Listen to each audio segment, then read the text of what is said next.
I think sometimes you get off to a good start in Football Manager, but you know deep down inside that you've not really been tested yet. That's the situation we find ourselves in. 6 games played, third in the Premier League. But today, either side of an international break, 2 games which I think are going to prove, are we the real deal? Are we actually going to be able to compete for European football?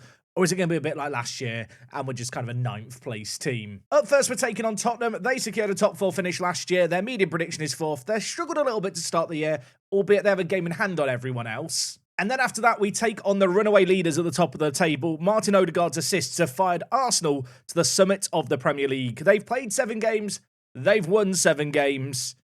Yeah, Florian Wirtz, he's quite good in Football Manager, isn't he? Are we the real deal? Are we pretenders? Let's run the intro and get straight into things.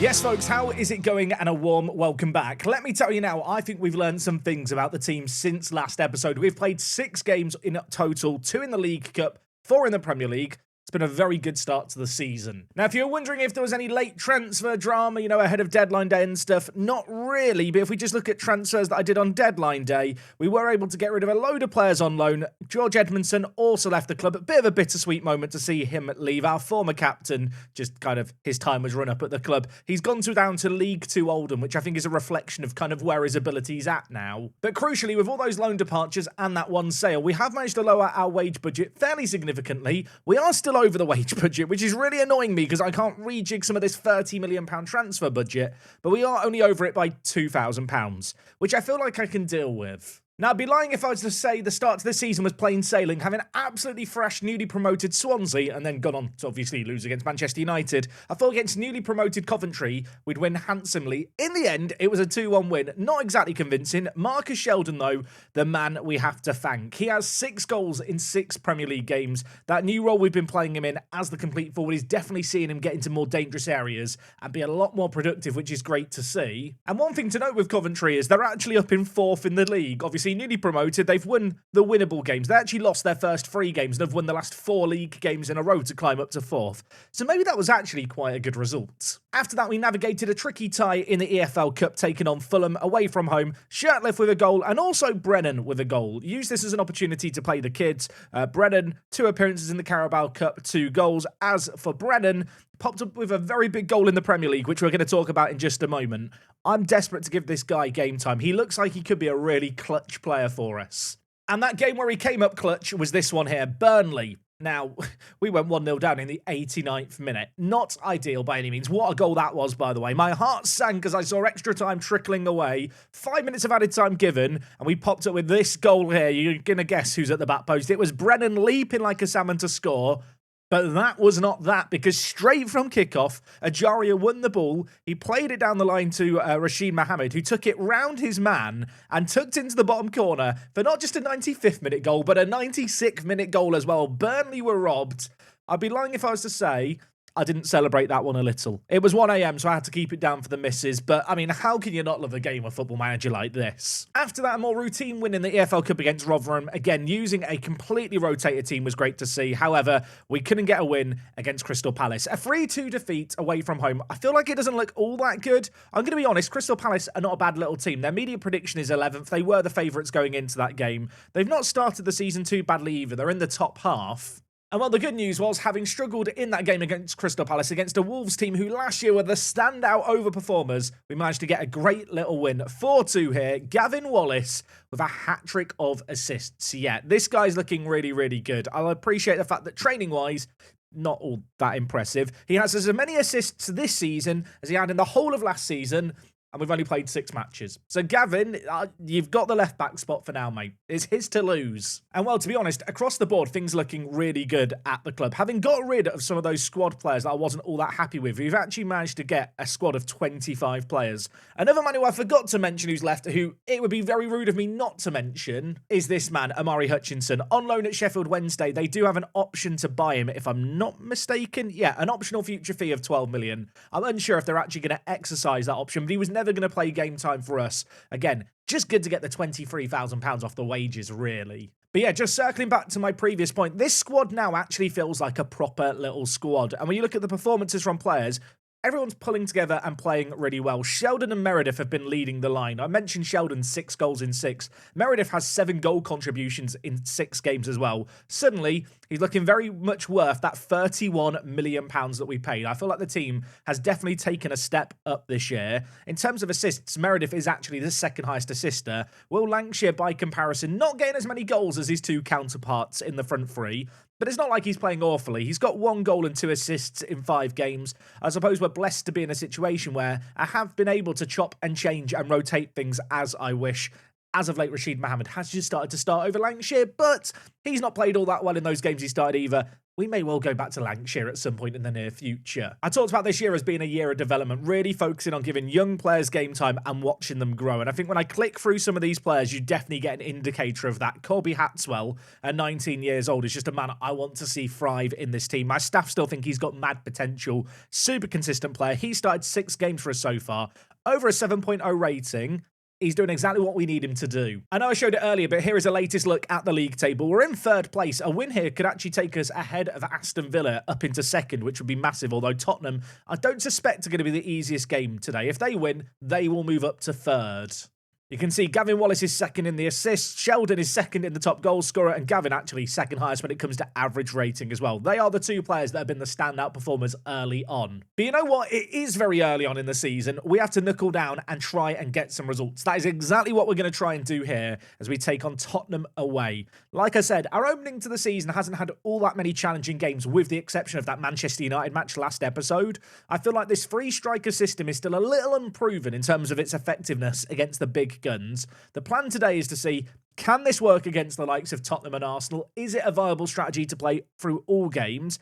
And if it's not, how do we adapt on the fly? So far, though, I'm really liking the promising signs of the roaming playmaker and complete forward, along with Wallace, of course, on that left-hand side with the overlap instruction. There's just a little bit of added chaos, and I think that has contributed to Wallace's really good start to the season. In terms of team selection, I'm looking through things here. There's not really any news. Big news, I suppose, is the fact that Henderson has stayed fit. Having missed the first couple of games of the year through injury, he is becoming now a mainstay at centre-back. Okay, we are playing at the Tottenham Hotspur Stadium. They are playing a 4-2-4. I say that. I would never describe this as a 4-4-2 in Football Manager. I feel like when you have your 2 attacking mids that far forward, you're playing gung-ho, which I guess is very much on brand for Tottenham in real life, even if Ange in this save game isn't their manager anymore. I actually think in this game here, if they're going to play with a 2-man midfield, given how narrow we like to play, I'm actually going to tell the team to focus the play through the middle. I think we can win that midfield battle on occasion against Sarr and Soam. We'll see how that plays out. Anyway, early on, highlight in our favour. We've started this season well. I'd love to keep the good form going today, but like I said, this is the first proper test, it feels like. Rashid Mohammed pulls it back towards Hatswell. Of course, we have got Lancashire on the bench for today's game, but what a bench option to have. Well, who knows? We might need to call upon him if we're chasing goals. You've got to expect Tottenham are going to score a few. We're going to have to be potent in front of goal. And while that ball is dinked to Angelo, back post, cuts it inside, and that is not the best start to the game I've ever seen, is it? It was Angelo out on the right-hand side of the midfield, nodding it down into the middle, and well, from there, I'm going to be honest, not many strikers are going to miss that chance. Cordero, definitely not. And if you're wondering about Cordero, he's a Spanish regen in this universe. He's quite good, isn't he? He's really good. How much did they pay for him? 52 million. I actually feel like that's a bit of a bargain. I feel like in these kind of save games, as we get further into the future, I need to show you the faces of this modern footballing universe that we exist in, especially when there's regens as good as Cordero, who, well, are making their mark in games like this. Anyway, we've got to try and steady this ship. The good news is, having conceded early on, we've not let in another one immediately, although maybe I've just jinxed that because Cordero's bringing it forward. Bautista, inside, Anson. Very good save by the goalie. And now, well, we're going to look to build something out from the back. Why not believe we could just hit them on the counter? Wallace has loads of space to work into here. He gives it to Sheldon, who's going to hold up the play. Arian B should go wide to Wallace again. Does go wide to Sheldon. Their build-up play is superb. That is exactly what we've seen from them to start the year. It was offside anyway. It wouldn't have counted. But that's just a little taster of what they've been doing on that side of the pitch. 15 minutes left of this half. We've actually created way more than Tottenham. We've had 59% of the ball, 8 shots on target to their 2. Not seeing enough replays and highlights, really. I want to see some of these 8 shots on target, but we're creating plenty. There is just little end product, and rapidly the end of this half is approaching. At the break, we're a goal down. In terms of the performance from a statistical point of view, I think we've been pretty good. Tottenham have not created all that much. As I've already mentioned, we're blessed to be in a situation now where I do have options that I can just bring on off the bench when needed. Meredith is looking anxious in this game. I'm going to bring in Lancashire. I feel like you can't have an anxious striker in a game like this. Elsewhere, I think I'm going to bring in Niall Townsend at right wing back. Of course, we've been training him in this position. He's actually had a really, really good start to the season. A 7.34 rating when we've played him in the wing back area, in spite of the fact he has no concept of the position whatsoever. So, you know what? I'm going to make 2 changes at the break. Some fresh legs on. Ajaria looking in danger of being bucked. I feel like this is a very winnable game. I don't want to throw it away by having a sending off. Throw in on the far side. The sub Niall Townsend gives it to Hatwell, who's going to put it into the middle to Lancashire. The former Tottenham man scores against the club whose academy he came through and makes it 1-0 7 minutes after coming onto the pitch. And you know what? All the subs were involved in that a little bit, weren't they? Hatwell's ball in here is tasty. I'll tell you what, the finish, though, a cross goal, that's a lovely one, isn't it? Just as a reminder, Lancashire was sold by Tottenham to Plymouth. We then signed him from Plymouth for, I think, a massive markup. I think Plymouth made like 20 times or 40 times the money they spent on him. It hurt us to do at the time, but if he keeps popping up with goals, he's going to be worth all of that 20 million we spent. Having got ahead, though, or not ahead, back in this game, we have to keep our heads in the game. Is this going to be offside? I didn't pay attention to the linesman. He might have raised his flag. I could zoom out, but that would ruin the suspense. It is offside. I'll tell you what, having gone a goal ahead, that would have been a goal level, rather. I keep thinking we're ahead. No, we're drawing right now. Having gone a goal level would be frustrating to throw it away as quickly as that, wouldn't it? Just over an hour played here. Tottenham have definitely done a little more in this second half, which is a tad concerning. Rashid Mohammed's not been at his best in this game. I'm going to bring in Brennan, and I'm going to play him through the middle with Lancashire on the right. With Brennan, he's got some really good jumping reach and just good aerial ability, but he's not the most mobile, so I feel like he is better just to spearhead the attack. Elsewhere in the team, I'm looking actually at Brian Henderson at right wing back, thinking, you've not been at your best today. I'm going to bring in Rolk. We'll have 1 sub left over. I mean, this is still a very even and winnable game. Stealing a win here would feel massive. I have to suspect that Tottenham are going to go on the front foot here with 15 minutes left, that they are going to gamble and commit forward and maybe leave themselves open to opportunities. For a moment, I thought we were going to score a set piece and I was going to get ready to celebrate. Instead, Tottenham are now going to look to build from the back. You can see our 3 strikers here trying to really eliminate all the short options and force Tottenham to go long. Soam through the middle is going to step forward with the ball. Tottenham, of course, got plenty of players in the final third. I'm hoping our 3 centre-backs are capable of containing them. Sarr plays it to Nati, back wide to Angelo. Options in the middle now. Can he put it in? He skips past one man. He pulls it back. Nati shot is blocked. Arian B heads off the line. Udogie still has it in a dangerous area. We need to get it away. And I'll tell you what, Hatswell, who got the assist earlier with some great defensive work. We've got some tired legs in this midfield. Hatswell's played well, but he is struggling leg-wise. You know what? I'm going to take off Flood. I'm going to bring in Gallagher, and I am just going to be sensible here and bring him on to play as a deep line playmaker on defend. I just want to help the midfield maybe just stabilise a little bit here, try and eliminate that space, the passing lanes to their 2 strikers with that more defensive centre mid role. And well, there's 4 minutes left here. At this point, I think I'd take a draw. Definitely a game of 2 halves. We were way better in the first half. I'd say Tottenham did actually have the better of the second, despite the fact we've scored. And well, with 2.5 minutes left, is there to be a late twist in the tail? Udogie plays it wide to Vanderson on this near side. Tottenham feel like the more likely team to get a goal right now. Vanderson bringing it forward, skips past one man, gives it inside to Angelo, floated back post, Rolcon off the bench, heads it, not away from danger. It's into the middle. It hits the crossbar. It's somehow bundled across the line by Richard Nati. And we have thrown away a possible point. Maybe it was brave to stay on the front foot. Maybe it was stupid. I mean, the way in which this ball has been bundled over the line, I feel a bit hard done by. The ball headed against the crossbar. Anson got up, but couldn't get up quick enough to deny the rebound. And I hate to say it, with that, Tottenham are going to take all 3 points.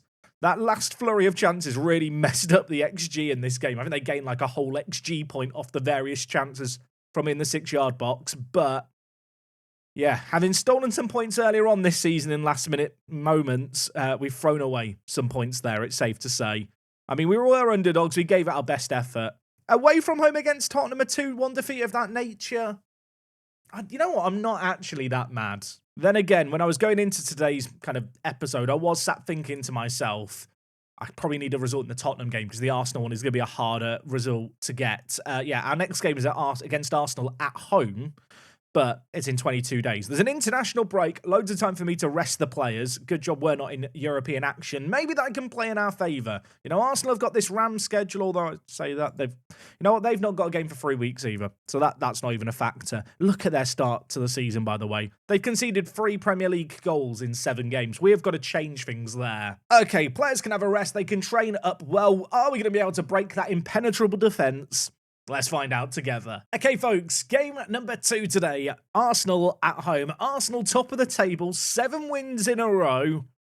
Yeah, this one isn't going to be easy. I'm caught a bit in two minds, because if I think that we're a mid-table team, I kind of view this kind of game and the Tottenham kind of game as free hits. But given how we've started the year and how competitive we were against Tottenham, I do want to believe that we could challenge some of these teams. Maybe not this year, league position-wise, but in terms of just scraping and stealing a couple of results against the big teams. The big dilemma is, do I go back to what I know can work with the more defensive shape, or do I go for the system that we've been using this year? And to be honest, I think to start this game, I am going to stick with the more conservative system. Of course, Meredith will play at centre attack in mid, so we have that very easy ability to pivot to free strikers if we want, which is probably for the best, because in terms of striking options, Lancashire sadly picked up an injury. I made him available for the under-21s during the international break to keep him match fit, and he's now out for a few weeks. It does mean that Shirtliff is going to find himself on the bench. He has not played yet in the league for us, but he has made a bit of a splash in the Carabao. Could be worth giving him a go if we're desperate for a goal. Arsenal in this universe, a very, very good team. I feel like that goes without saying. Of course, Man City lost Erling Haaland in the summer on a free transfer, in case you missed that in the transfer specials. So I feel like they've taken a tumble this year, and actually Man City are down in mid-table. Arsenal, currently the early runaway winners of the league. If we don't beat them here, maybe they just win the league by Christmas. Obviously, that's not mathematically possible, but in terms of the points gap they're building up, it's pretty vast. And in fact, you can see the league table here. They're 6 points clear already. Man City on 11 points after 7 games. Liverpool and Chelsea behind them as well.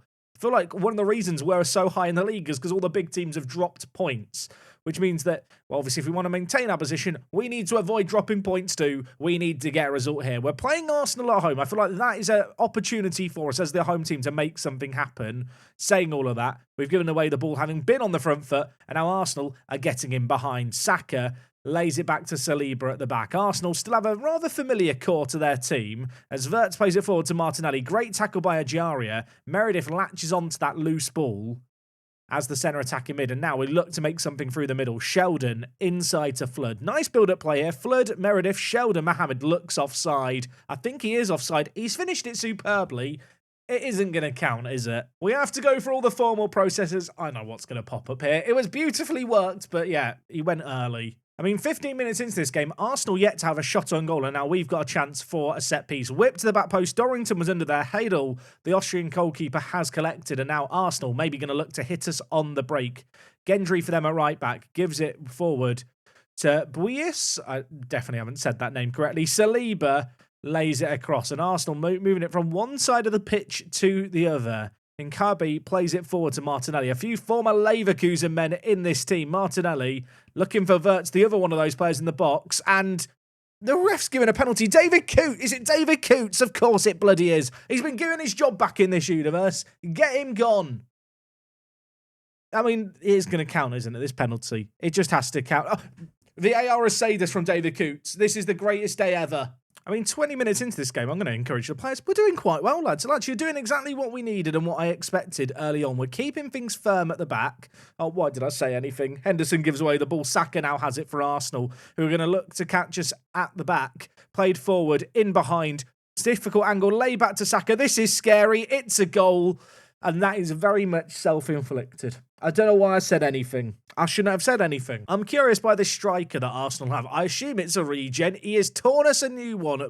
Buies, definitely not how you say his name, but it's what we're going to call him. Saka, trademark finish on his left foot, cutting inside. I'll tell you what, he's quite good, this guy, isn't he? He's called Tom. Tom is good.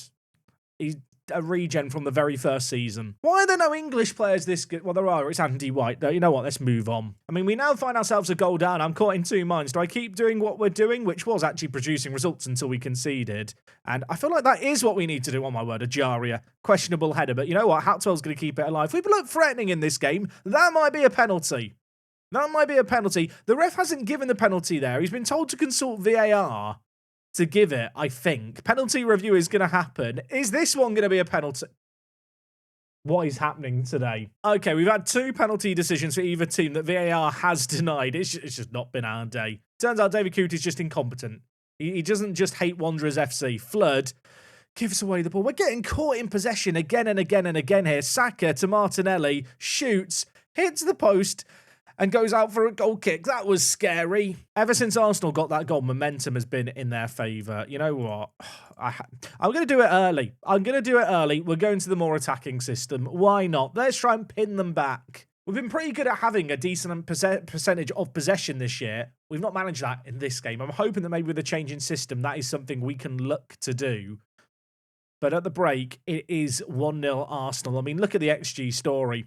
Look at it. We've been pretty good, all things considering, but we're a goal down. I'm not going to change any personnel yet, but they are playing, if I just start the second half here, they are playing with a 3-man midfield. And a bit like how against Tottenham, I forced the play through the middle because they were playing, well, as they were with the 2-man midfield. In this game, I'm going to actually encourage us to play wider. I want to play into where the spaces are on the pitch. And I feel like rather than trying to puncture a hole through the centre of this Arsenal team where they outnumber us, looking in those wider areas to the wing-backs is perhaps the way to go. We'll see whether or not that works out in our favour. That's my theory that I'm going to, well, hedge my bets on. Sheldon to Wallace, who's going to be looking to get in behind. Sheldon, though, drifting into the wide areas really nicely. Gives it to Gavin Wallace. He drills it in. And Meredith has just hospital passed it to the goalkeeper from less than 5 yards out.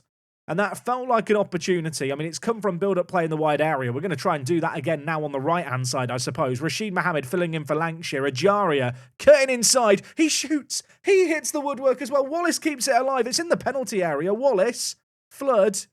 I mean, since we've gone on the front foot, things have changed in this half, but we need a goal. Hatswell challenges. Rashid Mohammed's under it. He can't get there. What is going on here? The highlight ends.